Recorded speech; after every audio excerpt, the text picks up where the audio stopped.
So it's at the bottom of page 4.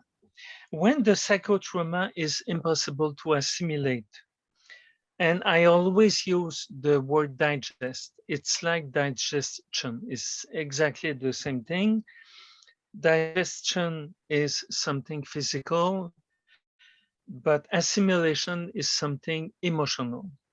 When it is impossible to assimilate, is the consequences of psychotrauma result in a post-traumatic stress disorder, which is a diagnosis here in America well defined in the manuals of psychiatry.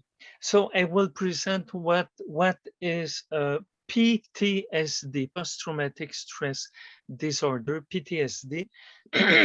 I will explain that. So the first thing is that it is an abnormal or psychopathologic reaction. It is a reaction which is not adapt to the reality. In psychiatry, the diagnosis of PTSD is based on the following criteria, and you have a lot of criteria. It is something somewhat complex, so I will present these criteria. First, the person has been exposed to an event in which the following factors, these factors were present. So one or many individuals may have died, including the subject. It was possible for the subject to die, or have been severely injured, threatened to die, or have the physical integrity threatened. So it is something that is major. The strict definition of PTSD is life is in danger. Now, I will I will say something which is, how can I say that? A subtlety. We often talk of PTSD in cases in which there were no danger for life. But we understand that these cases are very severe, but you do have less severe cases following which we develop a PTSD. So, but these, we are not theoreticians here, but I just want to make nuances between severe cases and less severe cases. So 1.2, the subject reaction has been an intense fear, a feeling of helplessness and or horror. Sometimes it's horrible to see something. Some people who are wound with the blood, the corpse. It's impossible to assimilate these images. Few years ago, here in Canada, we have a criminal who killed somebody and cut his body in pieces, and he recorded that and put that on the internet. The police was able to stop this video on the internet, but it took few days to be able to remove that. But then you have a lot of people who saw that these images of somebody cutting somebody else. It was horrific, horrific. And I'm sure that many people who saw that, their life has changed from that moment. And you know how kids are. They try to impress one another. So many kids and teens, they saw that video. It was terrible. So the second criteria, the traumatic event is constantly lived in many ways. And these three items are very important. Repetitive and invading memories and dreams of the event provoking a feeling of this stays, these images, they stay in your mind and they are always there like an ongoing how can I say that, ongoing story. Yeah, you can't help, it's imposing to you, and you can have pieces of that in your dreams during night when you sleep, because you can dream during the day and you can dream during the night. So we make a distinction. During the day it's one moment of being somewhere else, but we are dreaming. But the when we sleep at night we dream all the time. Some people think they don't dream, but if we look at somebody who is sleeping, we see the eyes, they are moving, just the eyebrow, they are moving a little bit. We call that REM, REM, rapid eyes movement. And when we see that, the person is dreaming. So but few people remember their dreams, but everybody dreams. And I would say during night and during days. People who went through a psychotrauma and develop a PTSD, their day and night dreams is always about pieces of the psychotrauma of the event. And why, we may ask, oh, we may ask why these people are trying all the time and all the time and all the time. It's because they try to assimilate. This is why they repeat the story, they repeat the story. And this is why yesterday this morning when we had our webinar, I told to Julia, keep asking to retell the story. Yeah, again and again and again, to facilitate the assimilation of the traumatic event. If we don't do that, your brain is trying to do it itself, and you are unable to do more than just think and think and think and think. When you tell the story, then you evacuate something, and you evacuate the emotion that goes with it. So in that way, we cure in that way. So the first sub criteria is repetitive and invading memories. The second is sudden impressions or reactions, as if the event would repeat itself.